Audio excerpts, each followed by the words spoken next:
I moved there at the end of 2012, I think it was. I did an album pretty much straight away, and then I did a film score, and I've just finished another album. So, I mean, I work from home, so yeah, I'm going to be working there all the time. We got here on Sunday, and it rained until this morning. So no, I don't find that very inspiring. I don't find the sun inspiring either, though. It's from in there. It seems good to me. There's things that you love and things that you don't.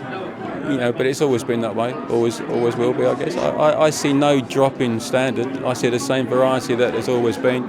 Production quality is getting stronger and stronger, it seems to me, as time goes by. Sometimes that's stronger than the songwriting that's underneath it, but again, it's always been that way. So I don't see any radical shift in one way or another, to be honest. There's always going to be people coming along that can write. Always. There's a lot of people on the planet, and amongst some of them, they're going to be good songwriters. And there's people that know how to exploit that and work it, and people who know how to take advantage of it. And so it's just as much as it's ever been. But I look around and I see great songs and great people performing them. I think electronic music seems to have been absorbed now into pretty much everything. There's not many songs that you're hearing now that doesn't have some kind of keyboard or synth element added to it, or samples in particular. It's become so diverse, in fact, that it's difficult to know where you would actually call it electronic or just call it production techniques in terms of sampling and so on. So it's just very much absorbed into the mainstream now, I think, which is fine. Well, if you're an electronic musician, then you're pretty much driven by technology. That is the thing that gives you what you need, and so every year there are new things coming out, new software, new packages. It's just never ending. So that makes it, in a sense, it makes it easier for us because we're just being fed things all the time with new sounds and new ways of working. So you almost have to be inventive to keep up with it or to be a part of it. So I think it does make our job easier than it seems, really. No, I'm not interested. I'm not interested in what I did yesterday. Let alone 35 years ago. That's all gone, all that stuff. I've got everything now is software, computer-based. I don't struggle to keep up with technology. I'm just constantly eager to see what's coming next, because that's been my whole life. I've just been with technology my whole life, as it applies to music anyway.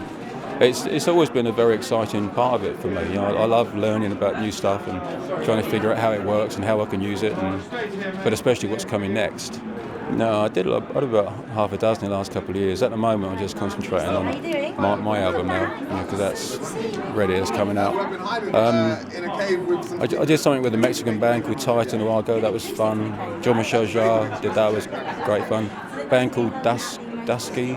I don't know if that might have come out by now, I'm not even sure. But I do that sort of thing a lot, but it's I do it too much, I think, actually. I need to just, what I'm doing now, just not do that and concentrate on my own thing for a bit. It's heavy electronic, industrial, that menacing, kind of miserable stuff. It's lovely. But it's a relief, to be honest. I find it all a little bit nerve-wracking, actually. Jarvis is really cool with this. He gets up there and chats away and he's really in his element. I've got Asperger's. I'm vaguely autistic. I can't really do this stuff. I honestly, without wishing to be fakely humble, I think I was just lucky. Honest to God, I was in the right place at the right time.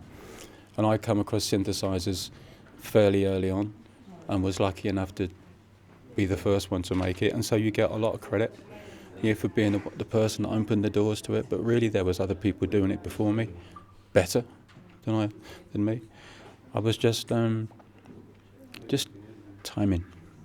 I find it hard to take any credit for all that, really, because people like Ultravox were on their third album, I think, when I made my first one, and it was better than mine, and they didn't make it then, and I did. So I'm just really aware of how good the people were that I was trying to be like, and yet it happened to me. So it's difficult to get too full of yourself when you feel that way, But having said that, life has been what it is, and I am very proud of this, and I'm glad it happened the way it's happened.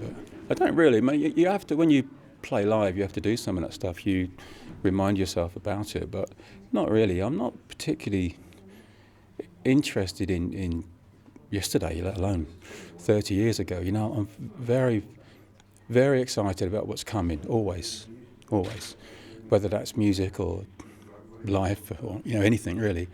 And I think it's my nature to be that way. So I don't look back on, don't listen to old music much. Don't look back and think, oh, if only, whatever.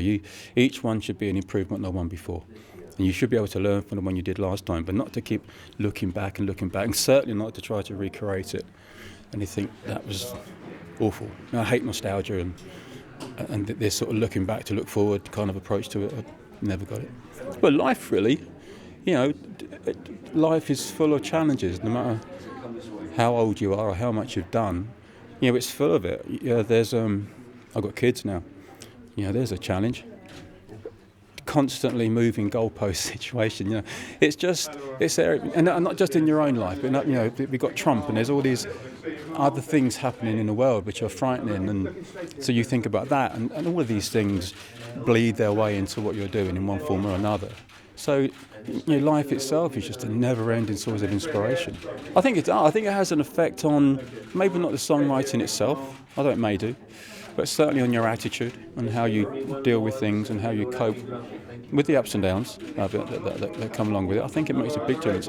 I see it as an absolute advantage to people that don't have it. I pity them because they don't have certain abilities that I have to disconnect emotionally from things. I can bad reviews, stuff like that. I just doesn't worry me. I'm blinkered, focused in where I'm going, and I think it gives we have obsessive tendencies, but that's a very useful thing to have if you want to do this for a living. So it gives more than it takes. Yeah, pretty much. That's going to be next year, I think, with the tour inside of it. We're just really excited about that. It's been about 4 years. Yeah, 4 years since the last one. So it's been a while. Love it. Best part of it. Really is best part of it. And you're traveling the world. You're doing your shows every night. People are going mad, and you're with your best friends in the band. Gemma comes with me. There's no bad side to it. It's absolutely brilliant fun, and I will miss it come the day it's over.